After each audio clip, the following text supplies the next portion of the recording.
ఇప్పుడు నేనేం చెయ్యాలి? భార్గవితో పాటు పుట్టబోయే బిడ్డను దూరం చేసుకున్నందుకు బాధపడాలా, లేకపోతే నన్నే ప్రేమిస్తోందని చెప్తున్న ప్రియతో కాపురం చెయ్యాలా? ఆ బిడ్డని అడ్డం పెట్టుకొని రాజేంద్ర మీ మీద కేసు వేయాలనుకున్నాడు కదా. ఇప్పుడు అతనికి ఆ ఛాన్సే లేనందుకు హ్యాపీగా ఉండండి సార్. అనవసరంగా ఎందుకు బాధపడతారు? అయినా దాని మనం దాన్ని బతకనీయకుండా కోర్టులో కేసులంటే దాన్ని బలవంతంగా తిప్పారు. అది దానికి ఇష్టం లేక ఉన్న ఒక ఆధారాన్ని చెరిపేసుకుంది. ఈ రోజు అది అబార్షన్ చేయించుకుందంటే కారణం నేను కాదండి, మీరే. తల్లిదండ్రుల్ని పోగొట్టుకొని ఒక కూతురిగా ఓడిపోయావు, అక్కను దూరం చేసుకుని ఒక చెల్లెలుగా ఓడిపోయావు, భర్తకు దూరమై ఒక భార్యగా ఓడిపోయావు, చివరికి ఈరోజు బిడ్డను దూరం చేసుకొని తల్లిగా ఓడిపోయావు. ఒక్కోసారి గెలుపు కంటే ఓటమి ఎక్కువ ఆనందాన్ని ఇస్తుంది బాబాయ్. అయినా నేను ఓడిపోలేదు, ప్రియని గెలిపించానంతే.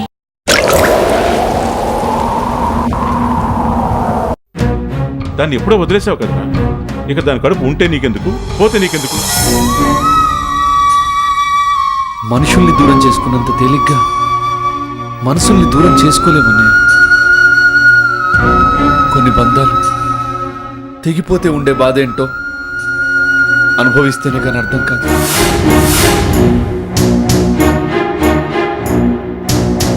ఏంట్రా దాంతో నీకున్న బోడి బంధం? అసలు దాన్ని వద్దనుకునే కదా నువ్వు ప్రేమ పెళ్లి చేసుకున్నావు. మళ్ళీ ఇప్పుడు దాని గురించి ఆలోచిస్తావేంట్రా? చూడు, ప్రేమించిన ఆడది వదిలేసి వెళ్ళిపోతే బాధపడే మగాన్ని చూశాను, పెళ్ళాం పక్కింటోడితో లేచిపోతే బాధపడే మగాన్ని చూశాను, కానీ వదిలేసిన పెళ్ళాన్ని కడుపుపోతే బాధపడే మగాన్ని నిన్నే చూస్తున్నాను రా. ఈయన అసలు బాధ అది కాదులేండి బావగారు. ఆవిడ గారి కడుపు వచ్చిందని తెలియగానే దానికి కారణం నేనేనని డొంక వాయించి మరి అందరికి చాటుకు పేర్చారు కదా. ఇప్పుడు ఆ కడుపు పోయి వారసుడు దక్కకుండా పోయాడని చాలా బాధపడిపోతున్నారు.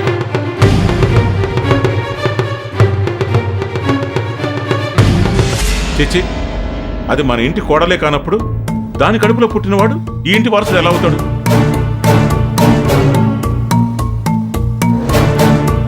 అయినా ఎందుకురా బాధ? పిందె రాలిందని ఏ చెట్టైనా బాధపడుతుందా? మళ్ళీ పువ్వు పూస్తుంది, కాయ కాస్తుంది, పండవుతుంది. నీకు పిల్లల్ని కనే వయసుంది, బంగారం లాంటి భార్య ఉంది. పండంటి బిడ్డను కని ఈ ఇంటికి వారసుని ఇవ్వకుండా దాని కడుపులో పోయిన బిడ్డ గురించి ఎందుకు ఆలోచిస్తావు? అసలు భారీగా ఆయన మనసులో నాకు స్థానం ఉంటే కదా నాతో బిడ్డల్ని కనడానికి. ఆయనకిప్పుడు ఈ లోకంలో భార్గవి తప్పించి ఇంకెవరూ కనిపించడం లేదు. సిగ్గు విడిచి చెప్తున్నారు బావగారు. చివరికి మంచం మీదకి వచ్చినప్పుడు కూడా నాలో భార్గవినే చూస్తున్నారు. అంతలా ఆయన భార్గవి గురించి ఆలోచిస్తున్నారు.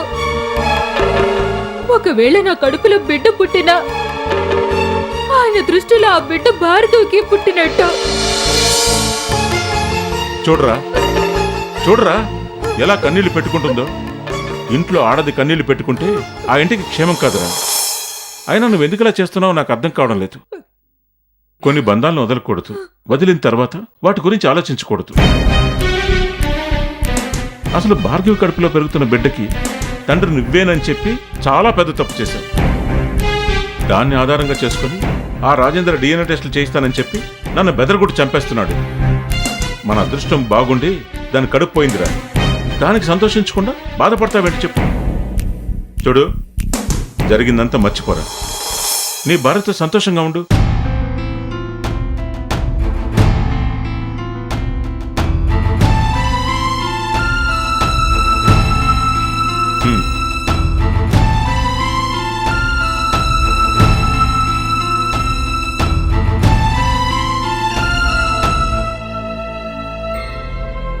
సూర్య, ఇప్పుడే కదరా వచ్చావు? మళ్ళీ ఇప్పుడు ఎక్కడికి? ఇంకెక్కడికి? అసలే బాధలో ఉన్నారు కదా, వెళ్ళి ఆ భార్గవి ఒళ్ళో తలపెట్టుకుని ఏడుస్తారేమో. మనశ్శాంతి కోసం వెళ్తున్నానన్నయ్య. అది ఇంట్లో లేదు.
ఎందుకింత పనిచేసావు భార్గవి?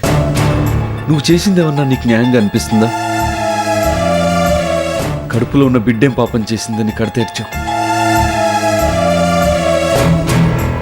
నా మీదున్న కోపాన్ని బిడ్డ మీద చూపించావా? నాకు ఎవరి మీద కోపం లేదు. నాకు ఆ బిడ్డ అవసరం లేదనుకున్నాను.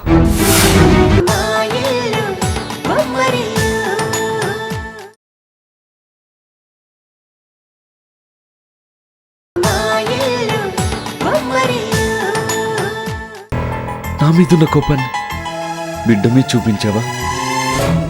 నాకు ఎవరి మీద కోపం లేదు. నాకు ఆ బిడ్డ అవసరం లేదనుకున్నాను. అందుకే అబార్షన్ చేయించుకున్నాను.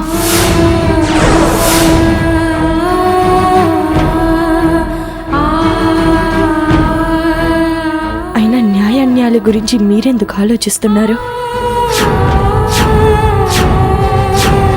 ఆ బిడ్డ ఉంటేనే పోతేనే. అసలు ఆ బిడ్డకు మీకు ఉన్న సంబంధం ఏంటి? ఎంత మాట అన్నావు భార్గవి? ఏది ఆ మాట నా మొహంలో చూసి చెప్పు.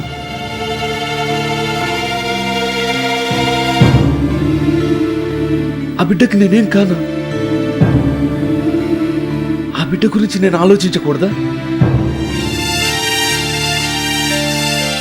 నువ్వు తల్లి కాబోతున్నావు తెలియగానే నేనెంత సంతోషించానో తెలుసా?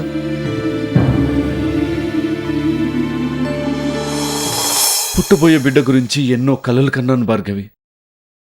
ఆ కలలన్నీ కరిగించేశావు.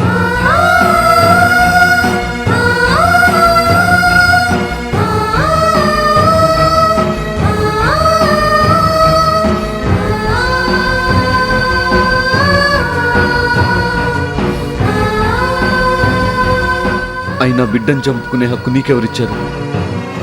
ఆ బిడ్డ మీద నీకెంత హక్కు ఉందో నాకు అంతే ఉంది. నా మీదే మీకు హక్కు లేనప్పుడు నా కడుపులోని బిడ్డ మీద మీకెలా హక్కు ఉంటుందనుకున్నారు?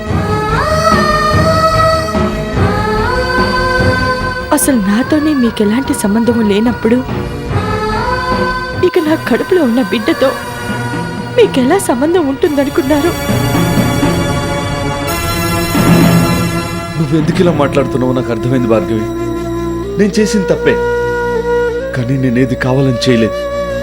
కొన్ని పరిస్థితుల కారణాల వల్ల, కొందరి స్వార్థం వల్ల మనం బలయ్యామంతే. అది నువ్వు అర్థం చేసుకోకుండా జరిగిన దానికి నేనే కారణమని నా మీద కోపంతో కడుపులోని బిడ్డను చంపుకున్నావు. నువ్వు అవుననుకున్నా కాదనుకున్నా మనం భార్యాభర్తలం. కాదండి, మనం భార్యాభర్తలం కాదు. ఎప్పుడో నా మెళ్ళో 3 ముళ్ళు వేసినందుకు మీరు నా భర్త అయిపోయారు. మీ చేత 3 ముళ్ళు వేసుకున్నందుకు నేను మీ భార్యనైపోను. నేను మీ మీద పగతో పెళ్లి చేసుకుంటే ఆ పగకి ప్రతీకారం తీర్చుకోవడానికి మీరు నన్ను అనుభవించారు.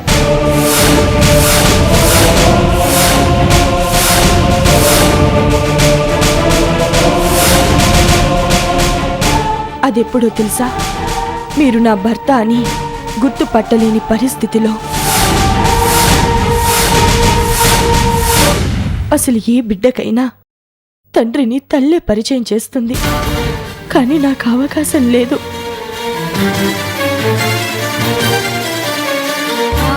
మీరు చెప్పిన మాట తప్పిస్తే నా బిడ్డకి మీరే తండ్రి అని చెప్పడానికి నా దగ్గర ఏ సాక్ష్యం లేదు.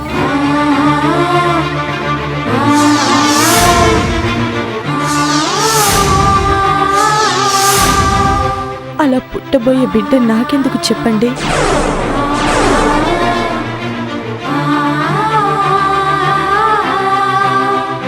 అందుకే వద్దనుకున్నాను. నా మీద పగతో పెళ్లి చేసుకున్నావని తెలుసు, కానీ దానికి ఈ విధంగా ప్రతీకారం తీర్చుకుంటామని ఊహించలేదు భార్గవి. తెలిసి చేసినా తెలియక చేసినా తప్పు తప్పే. దానికి చాలా పెద్ద శిక్ష వేశా. కానీ నాకు మాత్రం ఒక విషయం అర్థం కావడం లేదు. నువ్వే తప్పు చేయలేదు, నేను ఏ తప్పు చేయలేదు. కేవలం అపోహలతో ఒకరినొకరం అపార్థం చేసుకున్నామన్న సంగతి మనకు తెలుసు. ఆ అపార్థాలను ఆసరాగా చేసుకుని మనల్ని విడదీశారని తెలుసు. ఇదంతా తెలిసి ఎందుకింత పనిచేశావు?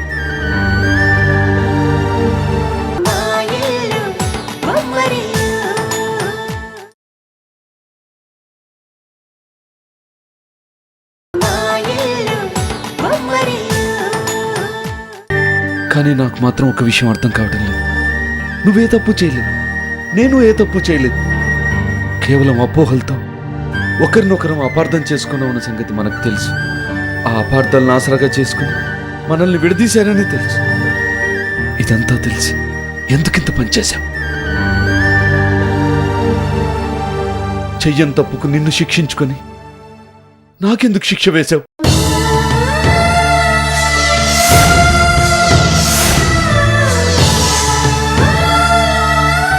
మనం ఏ తప్పు చేయనప్పుడు మనం కలిసి ఉండాలని నీకు అనిపించలేదా?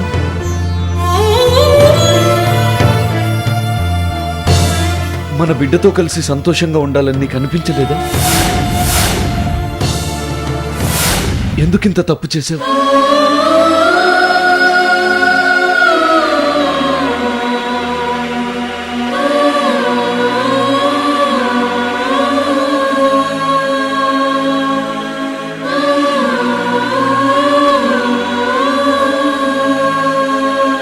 నేనే తప్పు చేయలేదు.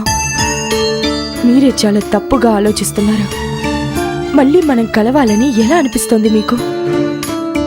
ఏ హక్కుతో మళ్ళీ మీ దగ్గరికి రమ్మంటున్నారు? నేను మీ దగ్గరికి వస్తే నాకు మీరిచ్చే స్థానం ఏంటి?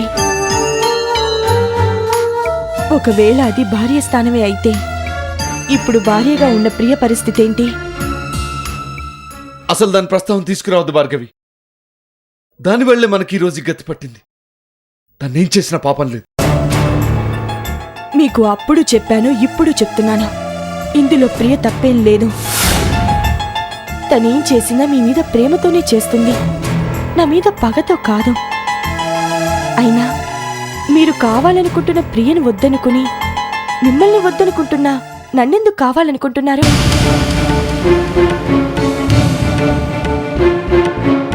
ఏ ఆడదైనా భర్తను వదిలి ఉండడానికి సిద్ధపడుతుంది, కానీ బిడ్డని వదులుకోదు.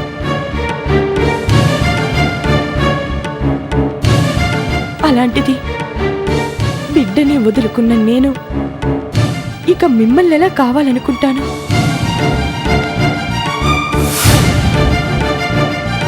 ఇంకెప్పుడు దయచేసి నా కోసం రావద్దు.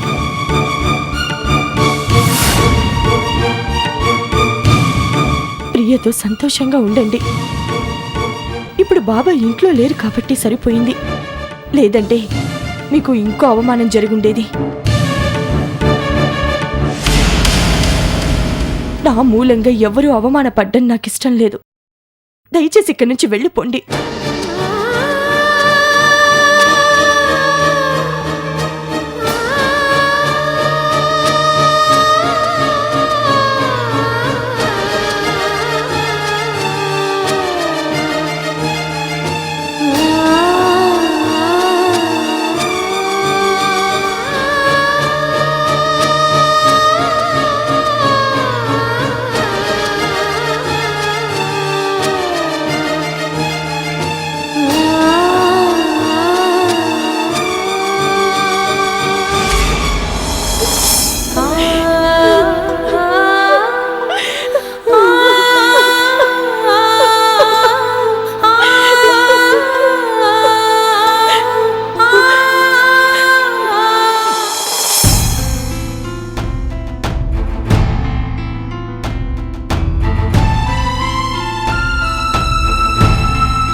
నీ కోసం తన ప్రాణాల్ని సైతం పోగొట్టుకోవడానికి సిద్ధపడింది. నీవు ఊరికినే వదిలిపెట్టదు. భార్గవి ఈ రోజు ఈ పరిస్థితిలో ఉండటానికి కారణం ఎవరో తెలుసా? ఇదిగో ఈ నికృష్టుడే. మర్యాదగా నీ తమ్ముడు నా దగ్గర తప్పు ఒప్పుకున్నట్లే కోర్టులో కూడా భార్గవిని భార్యగా ఒప్పుకున్నాడా? సరే సరే, లేదా DNA టెస్ట్ చేయించి ఇద్దరిని జైల్లో తోయిస్తా. మనం భార్యాభర్తలం కాదు. ఎప్పుడూ నా మెళ్ళ 3 ముళ్ళు వేసినందుకు మీరు నా భర్త అయిపోయారు. మీ చేత 3 ముళ్ళు వేసుకున్నందుకు నేను మీ భార్యనైపోను. బిడ్డని వదులుకున్న నేను ఇక మిమ్మల్ని ఎలా కావాలనుకుంటాను? ఇంకెప్పుడు దయచేసి నా కోసం రావద్దు.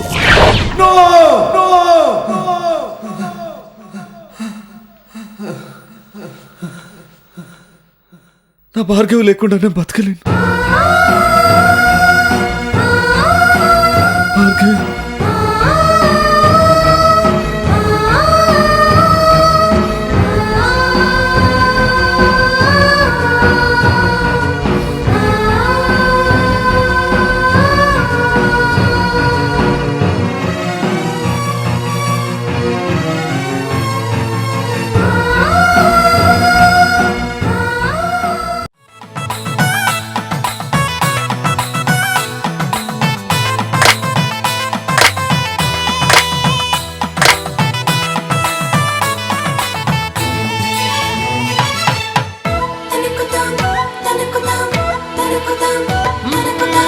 ఎక్కడిదో అల్లరి గాలి సరదాగానే వీచే చిన్నారి కిన్నెరసాని పయనాలేమో చూసి